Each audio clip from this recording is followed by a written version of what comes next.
Hello, I'm Steven, And I'm Aaron. and we've just seen Mickey Mickey 17, new film that's out in theaters right now, starring Rob Pattinson, Naomi Ackie, Mark Ruffalo, and Steven Yeun, and it is directed by Bong Joon-ho. So we have a pretty limited experience with Bong Joon-ho. The only film we've seen of him thus far is Parasite, which of course you and I would agree is a masterpiece and one of the best films of the last 20 years. But we do know enough about Bong Joon-ho to know what to expect. We do know that he's very big into social commentary. He's not at all shy about his political leanings.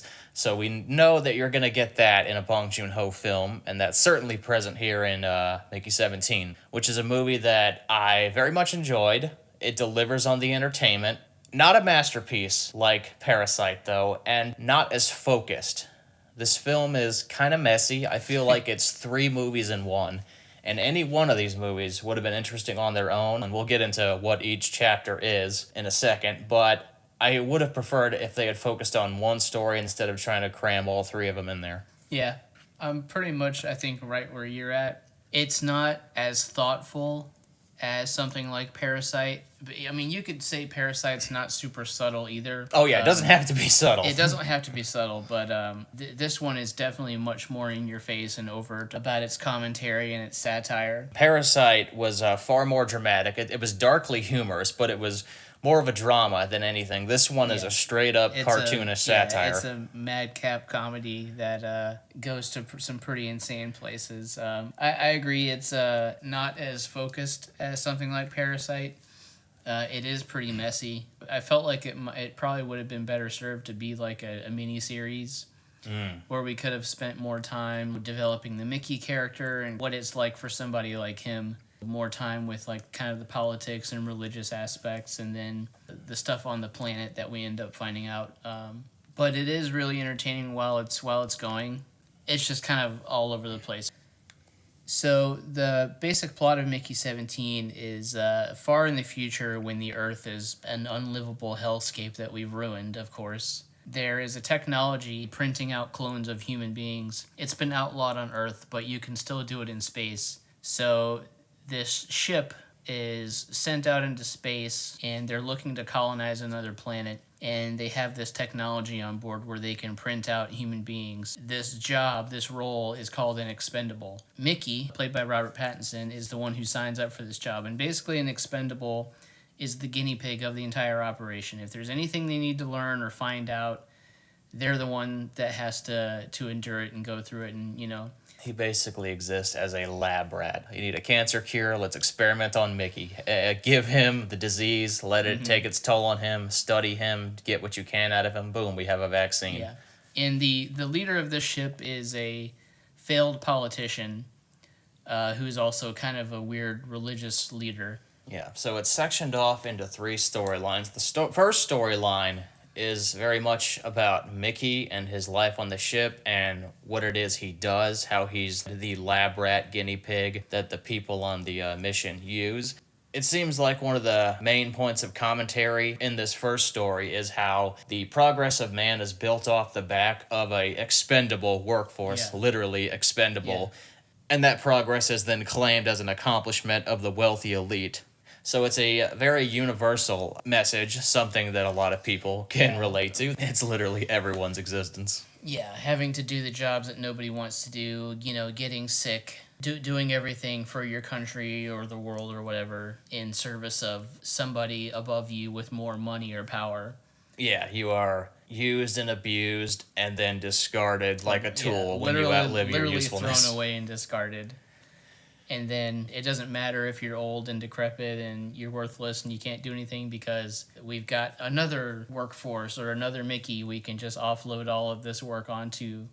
It's just all about perpetuating the never-ending workforce, the cheap labor. So I thought that storyline was going to be the through line to carry through to the end of the movie. But then when Mickey goes on this mission to establish first contact with an alien species on this planet Niflheim, but he's really there to collect genetic samples for the wealthy elite to experiment with. And he falls into a shaft and is abandoned by the mission and presumed dead, but he manages to get back onto the ship without anyone knowing it, without even trying to evade anyone, only to find out that a new Mickey has been printed out, Mickey 18. And this Mickey is he's more aggressive, he's more cynical, he's got a higher libido. Yeah.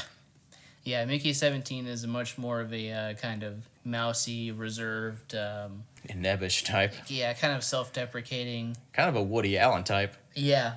So then when the second storyline is introduced, I'm thinking that, okay, maybe this is where the story is going to go from here now. Seeing how these two Mickeys, like, switch lives with one another. They're basically sharing the same life. And there's also this interesting idea about how if you, like, clone someone, that person is going to have different experiences and they're going to go down a different path than the original person, which in that way kind of makes them a different person altogether. And that's an interesting plot to me. But then the story shifts again in like the final 40 minutes of the movie, and it becomes a first contact colonization story. I like all three stories and all three ideas. But like we said, it kind of becomes like, okay, this is the movie for the first third, and then this is the movie for the second third, and then the last third is just something totally different that we can explore. Oh, you could give a lot of time to each one of these ideas. That's why I feel like a mini series would be good, like a solid 8 episodes, 9 episodes even. This really is 3 movies in one. And I feel like some of the supporting characters are introduced in the movie, and their storylines are kind of arbitrary or not fully developed, or you're wondering what was the point of that? Where does this go? For example, so there's this lady. Her name is Kai. And she is introduced in the story as like the perfect, ideal female specimen to be used to repopulate the human race into this perfect, pure white world. That's the goal of Mark Ruffalo's character. He plays the leader of the ship. But then Kai has this strange kind of love square with Mickey 17 and 18. But Mickey already has like a lady friend on board the ship, this woman Nasha. And then that storyline kind of carries on for maybe 10 minutes, and then it feels like it's kind of abandoned. I can't help but wonder if this film was compromised by the studio. Honestly do not know. I haven't looked into this, so I don't know if this thing is the movie Bong Joon-ho wanted to make, or if there was studio interference basically coming in and saying, whoa, ho, let's not get too crazy here. We're going to give you a bunch of money, but... Yeah, that's what it feels like. He doesn't have, even though he's gotten several Academy Awards under his name at this point, and by all accounts, a pretty varied and interesting career. He doesn't have the clout of somebody like Denis Villeneuve, where it's like, okay, let me make my epic Dune movie the way I want to. I can imagine a world where there's like a 3-hour, maybe 3.5-hour version of this movie, and it's probably much, much better and more fleshed out. I know this movie did get delayed several times, although I'm not really sure why. And it is Warner Brothers, so it would not surprise me if they saw this and saw how weird it was, and they were just like, we got some notes. we got some notes on this thing. We got to make some trims and cuts here and there, and we got to edit this so we can release this to a wide audience. And so far, it doesn't seem like that has even worked, because while it's doing well critically, it's not doing very well financially, which I'm not surprised. The marketing for this movie wasn't very good. Indeed, I did have some mild concerns going into this. I did think the trailers made it look a little kind of silly in a typical Hollywood kind of way. It doesn't lean into the satire and the commentary the way the final film actually does. The final film is definitely better than the trailers made it out to be, and like I said, very entertaining movie, very funny. I did laugh quite frequently, so I very much appreciated that. Nothing I hate more than a comedy that doesn't make me chuckle. The monkey. Yeah, this is somewhere between Parasite and Sorry to Bother You. Yeah, it's a good comparison. It's got the politics and the commentary on like class structure and social roles and capitalism and religion of something like Parasite, but it does it with the zany kind of goofiness of Sorry to Bother You. Not quite as extreme, but it gets pretty insane. So the main character Mickey is portrayed by Rob Pattinson, and every time he is in a movie, I'm just so happy he did not get pigeonholed into being Edward Yeah, Cullen Edward forever. Cullen. So glad he was given a chance to show us Yes. what he's made of because he's great in this movie. Yeah, he's really fantastic. He's doing a voice throughout the movie that's Yeah. not his own. He sounds to me like James Arnold Taylor's version of Ratchet from the Ratchet and Clank games, mixed with Michelangelo from the Ninja Turtles movies. That's interesting. He sounded kind of similar to somebody to me too, but although those were not the references I was thinking of. If I shut my eyes and just listened to that voice, I never would have figured it was Rob Pattinson. No, and he's proven that like with his voice, he can do really interesting things. Like voicing the Heron in the Boy and the Heron, his Batman voice. Now this. He's also a physically well built dude, but I totally bought him as like this pathetic figure in Yeah. this movie. Yeah, Mickey 17 never comes off as imposing. Mickey 18, who looks exactly like him, however, does. Yeah, it's even the voice is different from 17. And then the other standout performance is Mark Ruffalo as Kenneth Marshall, the leader of the mission. He's like a televangelist mixed with kind of a lounge lizard showman type. I was thinking televangelist Trump and Gary Shandling. Just the way he talks, the way he moves his mouth. He's got these big fake teeth in it that he's wearing. His face is always scrunched. It's like somebody put a rubber band around his face. Yeah, and he's not a smart guy. He's always getting what to say whispered in his ear by his wife, played by Toni Collette, who's also really good in the movie. But yeah, Mark Ruffalo, he's hamming it up to the nth degree, and he's fantastic in the movie as well. It took a little bit of time for me to warm up to him as a character, but once I realized what he was doing and with that performance, I found it really funny the whole way through. Yeah, the first act of the movie doesn't lean as heavily into the insane, zany comedy as the second and third act does. So when he first appears, it is a little bit jarring, but then I was like, okay, I get it. This is the movie we're making now. So it wasn't just me. I noticed that I started laughing a lot more in the second and third act than I did the first. Yeah, it's not immediately clear the type of movie this is when it begins, but it becomes clear by a point. You just kind of have to roll with it. I was able to. I know some people probably will have a problem with how over the top he is, but I did not.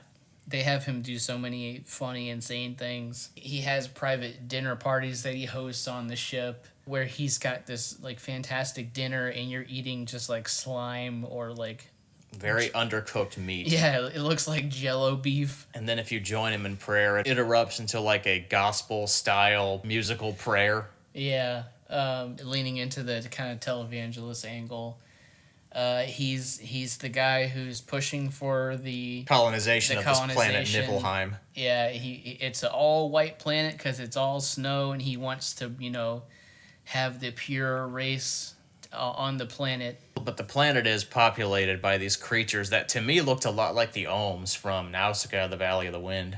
I heard somebody else say that, and yeah, that it reminded me a lot of that. I would not be surprised if it's like a direct reference, but this also is based on A novel. a novel, so A good chunk of the third act of this movie did remind me a lot of Nausicaa, only not nearly as good, sadly. yeah, that's kind of like also another piece of the commentary is that it's very clearly about colonization and racism and class. The arrogance of humans, how when we invade someone else's planets, we think they're the aliens, but the truth is we're the Yeah. aliens who are invading on their territory. Yeah, and stuff like that is directly stated in dialogue, which you could say is probably going a bit too far and spelling out the commentary for the audience. But I think that's something that's actually weirdly enjoyable about this, is how blunt it is. Yeah, I think some scenes of this are just meant to be very cathartic.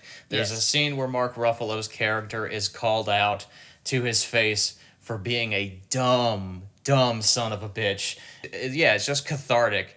Because that's something you don't get to see too often in reality. That's the thing about like modern day real world politics, is it's such a cartoon already that I think they kind of boiled the ideas down to their most simplistic forms and filmed them in the most over to the top way they could.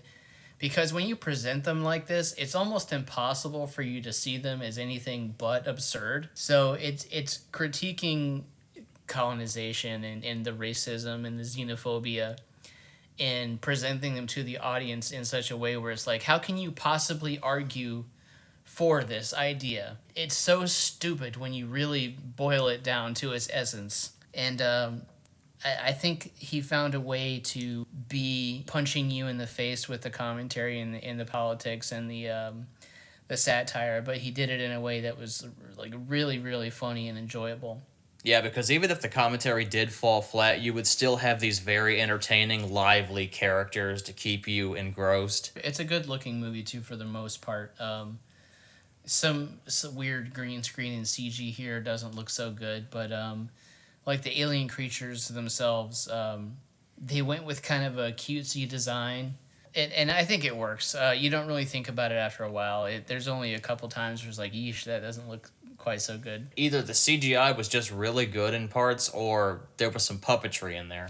Yeah, I think there's probably a few spots where they did use puppets. Yeah, I found myself taken aback at several points, looking at the sets and realizing, oh, they spent money on this. Yeah, it's a very expensive movie. Probably too expensive, but I think it's definitely worth taking a risk on something like this. And somebody like Bong Joon-ho, we really need to go through the rest of his movies because he's such an interesting director. You put out something like Parasite, and then you follow it up with this, which is like dealing with a lot of very similar themes, but executing it in a completely different way. I do like that he took a comedic approach with these themes this time, so you don't basically make the same movie several times. Yeah, there's ways to. I mean, he very clearly has a chip on his shoulder with modern politics and the way the world works. Which, can you blame him? Yeah. But if you can find different ways to tell that story, by all means, go for it. And this was definitely a nice change of pace from something like Parasite, even if it's messier and not quite on the same level. Still very, very enjoyable. Do you think this wrapped up in a wholly satisfying way? Because I did feel it was somewhat anticlimactic, and it kind of went out on I wouldn't say a whimper, just not a wholly Satisfying note. Yeah. Well, not to get into spoilers at all, but I think that's a problem with the movie not fleshing out some of its characters and ideas enough.